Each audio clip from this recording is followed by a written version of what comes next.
E, claro, nesse espaço, Salésio D'Agostini. E aí, Salésio, como é que tá? Tudo bem, bom Cadê a dia. pegadinha de frio, né? Começou o inverno aí. Começou sim, o negócio tomar os conhaque, né?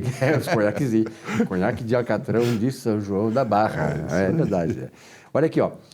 O professor Salésio D'Agostini, nesse espaço, e está ganhando o Brasil inteiro, porque, na verdade, com as redes sociais, aí nós somos assistidos no Brasil inteiro e, sobretudo, nesse segmento da contabilidade, o pessoal multiplica muito, né? Potencializa esses conteúdos, né, que o Dr. Salésio traz aqui para nós. E lá em São Luís, no Maranhão, o Franklin Miranda, ele diz assim: professor Salésio D'Agostini, vasculhando a internet no Google, encontrei 2 artigos seus de 2003, há 10 anos, portanto, em que o senhor defendia a elaboração de 2 ou 3 demonstrações contábeis para uma mesma pessoa jurídica. Daria para o senhor gravar um vídeo falando sobre este tema? Achei importante e gostaria que os contadores tomassem conhecimento dessa sua proposta. Franklin Miranda de São Luís do Maranhão. E aí, professor? Pois é. Vamos tentar gravar, não é isso? Franklin, veja só. Em 2013, eu escrevi esses 2 artigos, tá? Na verdade, quando eu divulguei, a ideia, pelo menos, não é de uma mesma pessoa jurídica ter mais que uma demonstração contábil. Não foi isso, tá?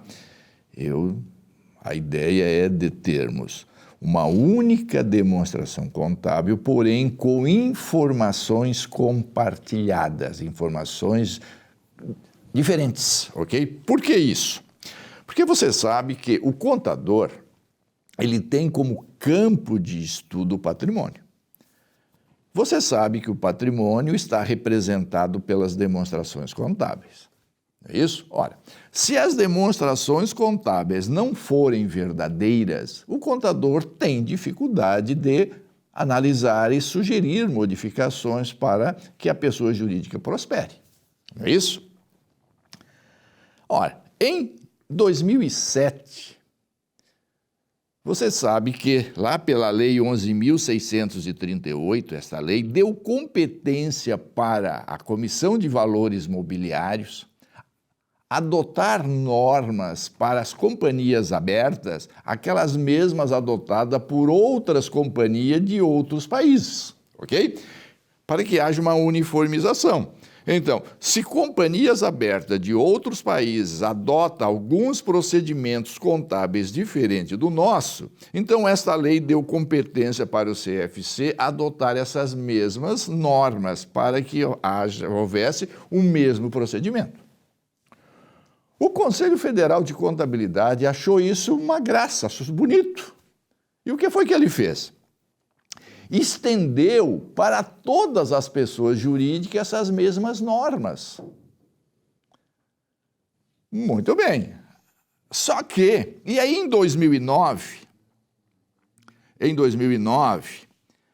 né, pela Lei 11.941, as demonstrações contábeis foram alteradas e ajustadas de acordo também com as normas, de acordo com as normas de outros países, que as normas internacionais, e modificou a forma de apresentação das demonstrações contábeis. Antes nós tínhamos uma estrutura de uma forma, e aí eles modificaram essa estrutura, colocando em circulante e não circulante, excluíram das nossas demonstrações contábeis o grupo de resultado de exercício futuro e introduziram na nossa legislação a instituição do valor justo, do valor presente, da essência sobre a forma, enfim, introduziram na nossa legislação procedimentos de ajustes de ativos e passivos fora daqueles atos que efetivamente foi praticado pelo gestor.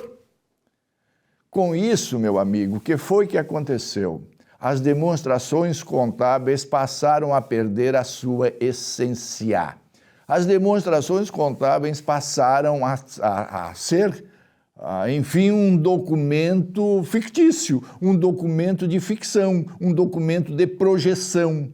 No momento em que tu faz uma dívida, aí no teu balanço não é mais informado a dívida, porque aí o profissional achou que deveria informar aquela dívida pelo valor presente. Aí você compra lá um imóvel e estabelece um valor, aí o profissional e as normas dizem, não, essa operação tem que ser informada pelo valor justo. Ou seja, na verdade, as demonstrações contábeis passaram a não ter mais aquela essência positiva que o profissional pudesse trabalhar. E aí começaram a surgir problemas sérios, porque o profissional não sabe que aquele resultado que está sendo informado é o resultado da atividade gerada pelo gestor. O que acontece com isso? Acontece que nós, profissionais que temos por obrigação analisar e referendar e sugerir procedimentos, passamos a ter dificuldades. E a sociedade começou a não acreditar mais nessas informações contábeis. Veja só o caso das lojas americanas, que foi constatada uma fraude contábil de bilhões de reais. E nós temos problemas com cooperativas, problemas com plano de saúde, problemas de toda a monta. E, no fundo, as pessoas não agem a tempo. Por quê? Porque aquelas demonstrações contábeis foram ajustadas de acordo com aquilo que as normas internacionais estabelecem.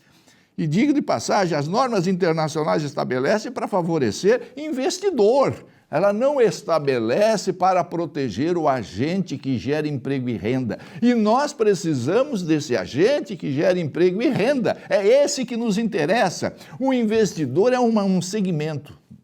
Tá? Tudo bem, se o investidor quer maquiar demonstrações contábeis para se favorecer, ótimo, que faça. Agora, o que não pode é a sociedade ficar prejudicada com isso, tá bem? Então, em razão disso, até hoje tu verifica que as demonstrações contábeis estão totalmente desacreditadas.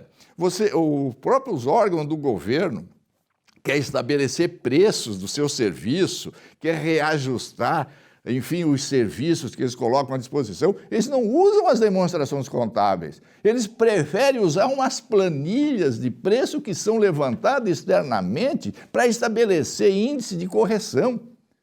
E o serviço do profissional, que é as demonstrações contábeis, que é o campo de estudo dele, acaba o quê? Não tendo valor nenhum. Acaba o quê? Tendo dificuldades. Então, o que eu sugeri naquela época, e agora eu quero sugerir, quero que vocês compartilhem e que vocês me digam se eu estou certo ou não, é que nós deveremos o quê? Nós não podemos aceitar isso. O profissional não pode aceitar isso. O profissional não pode aceitar que o seu campo de estudo, né, seja alterado por procedimento e interesse político e interesses de investidores. Nós não podemos aceitar. Então, a proposta é o seguinte, que se faz os registros dos atos efetivamente praticados pelo gestor.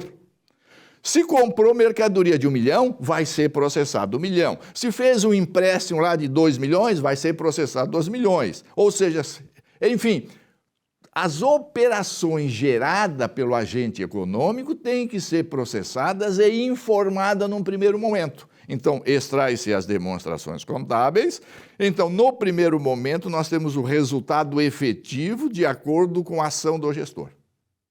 Aí, o contador, com base nessa informação, vai saber se o resultado apurado efetivamente é aquele que foi praticado, que é aquele que foi gerido pelas ações do gestor. Se comprou um imóvel lá por X milhões, o contador vai examinar se aquele valor foi bem comprado ou se não foi bem comprado. Então, ele tem condições de avaliar e sugerir se o lucro da atividade foi realmente aquele que está informado, não é isso? O prejuízo se é aquele que efetivamente foi informado, porque aquele foi usado praticado pelo gestor.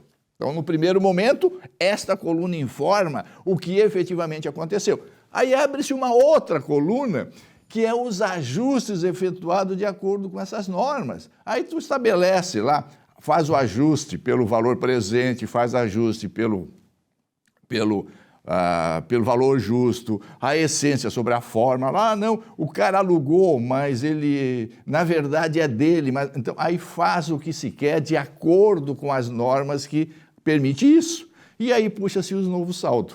Então, o que é que acontece? Então, nós temos uma demonstração contábil com 3 informações. A primeira, de acordo com os atos efetivamente praticados. A segunda coluna, pelos ajustes que dessas maquiagem toda que a legislação permite e o Conselho Federal ratifica, não é isso? E a outra informação, aquela que é informada ao investidor para fazer os seus dividendos e a sua distribuição de resultado. Então, essa é a proposta, que eu acho que nós temos que começar a discutir isso. Nós não podemos permitir que continue as demonstrações contábeis serem desacreditadas. Tá? Nós precisamos voltar a acreditar nas demonstrações contábeis como um elemento, efetivamente, um elemento de gestão e que se expressa aquilo que efetivamente o gestor praticou, porque é através dessa informação e através da verdade que as coisas prosperam. O que nós não podemos é fazer de conta que está tudo bem e no fundo não está bem, porque sempre vai sobrar.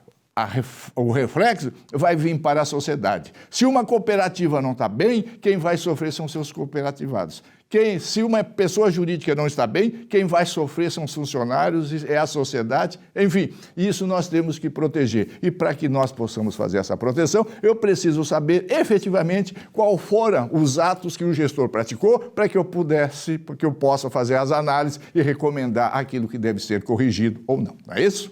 Professor, parabéns. O senhor está, na verdade, aí tentando, né, trazer até o próprio Conselho Federal de Contabilidade, né, a um certo realismo contábil, até pela proteção não das empresas e da sociedade, quanto a proteção ao próprio profissional. Eu fico preocupado que o Conselho Federal de Contabilidade é o responsável por isso. Tá? Porque o Conselho é o órgão que fiscaliza, é o órgão que habilita, é o órgão que estabelece as normas. Tudo isso para quê? Para proteger o profissional e para proteger a sociedade. O Conselho Federal de Contabilidade não está a serviço dos investidores, não está a serviço das empresas multinacionais. Na hora de nós mudarmos isso e vamos começar também mudando o Conselho Federal de Contabilidade. Eles têm que pensar diferente, eles têm que pensar como brasileiro e não como especuladores do mercado internacional. Perfeito. Professor, um grande abraço. Tenho certeza aí que o Franklin Miranda, lá de São Luís do Maranhão, que fez esse questionamento aí, ele, claro, os demais que certamente serão atingidos por essa mensagem, estarão muito bem esclarecidos sobre essa questão. Um grande abraço e até a próxima. E até a próxima. Continue mandando as perguntas que, na medida do possível, estamos aqui para respondê-las.